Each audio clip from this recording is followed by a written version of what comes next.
حضرت رسالت مآب صلی اللہ علیہ وسلم مدینہ منورہ پہنچے، بیماری کا آغاز ہوا ہے اور وفات سے 3-4 دن پہلے، یہ ہماری بھی روایت ہے بخاری کی، آپ کے اہل تشیع کے ہاں بھی ہے، الفاظ کا فرق بتا دیتے ہیں ہم۔ عیادت کے لیے رسول اللہ صلی اللہ علیہ وسلم کے چچا عباس رضی اللہ عنہ داخل ہوئے، اور عباس رضی اللہ عنہ نے بھتیجے کو دیکھا اور داماد حضور صلی اللہ علیہ وسلم کے سیدنا علی رضی اللہ عنہ بیٹھے ہوئے تھے، دونوں اکٹھے باہر نکلے، اور یہ اہل سنہ کی روایت پہلے سنا رہا۔ حضرت عباس رضی اللہ عنہ نے کہا کہ انی لارا وجوہ بنی ہاشم، میں نے ان ہاشمیوں کے چہرے دیکھے ہیں، جب ان پہ وفات کا وقت آتا ہے نا تو ان کی رنگت بدل جاتی ہے، وہ رنگت کا جو تغیر ہے وہ چہرہ مبارک پہ آنا شروع ہو گیا ہے۔ علی کچھ دن بعد تم دیکھو گے کہ لاٹھی کی حکومت آئے گی، طاقت کی حکومت آئے گی۔ تو دیکھو حضور اقدس صلی اللہ علیہ وسلم سے وفات سے پہلے اپنی خلافت کا فیصلہ کران۔ سیدنا علی رضی اللہ عنہ نے جو جواب دیا، کیا ذہانت ہے اس جواب۔ انہوں نے کہا چچا میں چلا جاؤں اور حضرت رسالت پناہ صلی اللہ علیہ وسلم اپنی خلافت کی بات کروں، اور اگر وہ نہ کر دے تو امت نے جو دینی تھی وہ بھی نہیں ملے گی،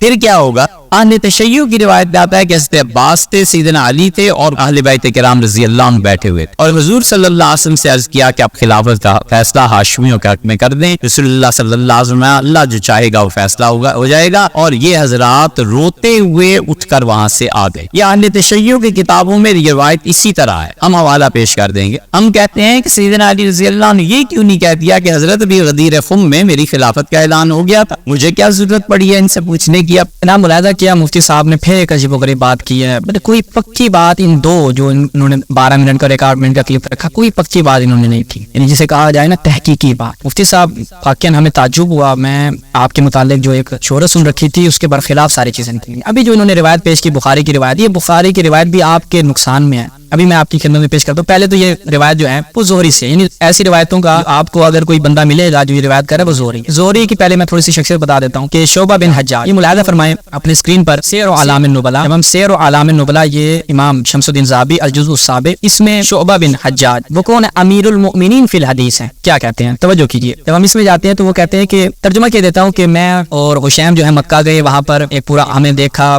اس نے حشیم نے مجھے دیکھ لیا، حشیم مع ابی سام یعنی حشیم اور ابی ساق کو ایک ساتھ دیکھ لیا، کون ہے جی؟ یہ کا شاعر و صبی ہے فلاں فلاں فلاں۔ اس کے بعد کہتا ہے اسی زہری کے متعلق کہ یہ کون ہے؟ تو ابا معاویہ من ھذا، یہ شخص کون ہے؟ یہ پورا واقعہ وقت نہیں ہے کہ میں پورا اس واقعے کو پڑھوں۔ شرطی لبنی امیہ، یہ بنو امیہ کا کارندہ ہے بھائی۔ اچھا جب اس کو پتہ چل گیا شعبہ بن حجاج کو کہ زہری کون ہے، یہ بنو امیہ کا کارندہ ہے، تو اس کے بعد اس نے جب سند کو اس کے ساتھ حدثنا زہری کے ساتھ بیان کرتا تو کیا کہتا ہے؟ یہ کتاب مجھے دو، فافرجہ فخرقت، یعنی کیا ہے؟ اس کو کتاب کو لیا اور اس کو پارے پارے کر، یعنی اس نے ٹکڑے ٹکڑے کر دیا۔ بخاری یعنی بخاری نے جو نقل کی ہے زہری کی اتنی روایات، اگر یہ شعبہ بن حجاج کو ملی ہوتی اس نے اس کو ٹکڑے ٹکڑے کر دینا تھا۔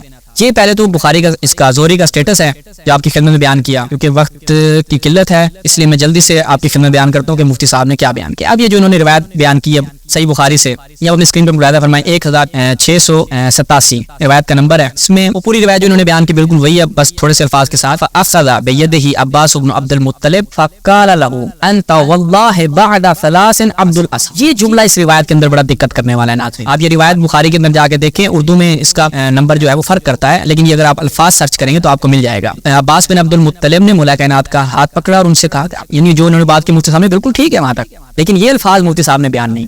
مفتی صاحب اس کو کھولنا تھا، اس کو بیان کرنا تھا، لیکن ہم آپ کی زحمت ختم کیے دیتے ہیں۔ کیا ہے؟ انت واللہ بعد 3 عبد الاسد، یعنی کیا کہنا چاہ رہے ہیں یہ ہم آپ کی خدمت میں بیان کرتے ہیں کہ اس کا خود پہلے دیکھتے ہیں مترجمین نے کیا ترجمہ کیا۔ عباس بن عبد المطلب دستش را گرفت و او گفت بے خدا سو خدا کی قسم پس سے روز، یعنی 3 دن کے بعد تو بندہ عصا خواہش ہو، یعنی عصا کے بندے بن جاؤ گے آپ، عبد العصا بن جاؤ گے، یعنی کیا مطلب؟ یعنی رسول خدا فوت ہو جائیں گے، تو زیر دستے دیگران خواہش شد، یعنی دوسروں کے ماتحت آپ آ جائیں گے۔ کیا ایسا ہی ہے؟ نہیں، دیکھیں جناب بڑی زبردست عمدۃ القاری میں عینی صاحب نے جو عبارت پیش کی ہے وہ توجہ کیجیے گا اس کی طرف۔ کیا معنی ہے جی؟ بعد 3 عبد العصا، 3 دنوں کے بعد آپ عبد العصا ہو جائیں گے۔ ہوا کنایۃ، یہ کنایا ہے کہ ان یصیر تابعا لغیرہ، آپ جو ہے وہ دوسروں کے تابع بن جائیں گے. والمعنی، معنی کیا ہے؟ ان النبی یموت بعد 3 ایام، رسول اللہ جو ہے وہ 3 دنوں کے بعد اس دنیا سے رخصت ہو جائیں گے. آپ مامور بن جائیں گے، یعنی لوگوں کے ماتحت ہو جائیں گے. بلا عز ولا حرمہ بین الناس، آپ کی کوئی عزت اور حرمت لوگوں کے درمیان نہیں رہے گی. یعنی یہ چیز واضح بتاتی ہے کہ سقیفہ کی پلاننگ چل رہی تھی. عباس بن عبد المطلب جانتے تھے، مولا کائنات یہ جانتے تھے کہ ایسے افراد موجود ہیں کہ جو غصب خلافت کے در پہ ہیں، جو خلافت کو غصب کرنا چاہتے ہیں. یہ خود بدر الدین عینی آپ کے ہی اشارے، اگر اسی عبارت کو آپ دیکھیں ابن حجر اسقلانی، اس نے یہ الفاظ نہیں لکھے بلا عز ولا حرمہ بین الناس، یہ الفاظ وہ نقل نہیں کرتا. کیوں نقل نہیں کرتا؟ آپ کو واضح ہے کہ یہ چیزیں چھپاتے ہیں لوگوں سے. جناب عباس بن عبد المطلب کو پتہ چل گیا کہ اے علی تم دوسروں کے ماتحت ہو جاؤ گے، تمہاری کوئی عزت نہیں رہے گی، کوئی احترام نہیں رہے گا. اور یہ خود بخاری کی روایت ہے، ہم آپ کے سامنے پیش کی دیتے ہیں. یہ دیکھیں صحیح بخاری میں جب ہم جاتے ہیں وکان لعلی من الناس وجہ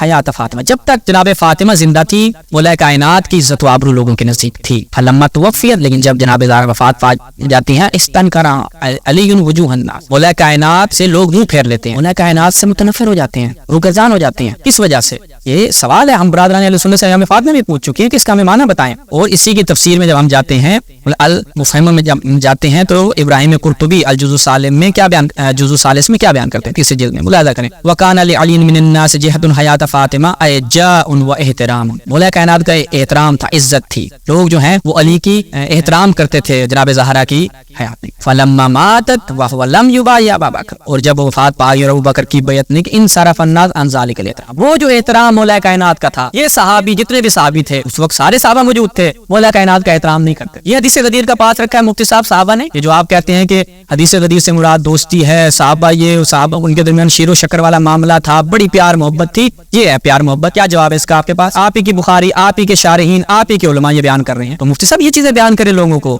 جو صحیح و سند چیزیں ہیں، جو آپ کے علماء کی شرح ہے اس کو بیان کریں. انشاءاللہ ہم مفتی صاحب کے یہ 3 اشکالات ان کا ہم نے آپ کی خدمت میں جواب عرض کیا. انشاءاللہ مزید ان کا ایک اور اعتراض بھی تھا، وہ ہم اگلی قسط میں کبھی بیان کریں گے. ابھی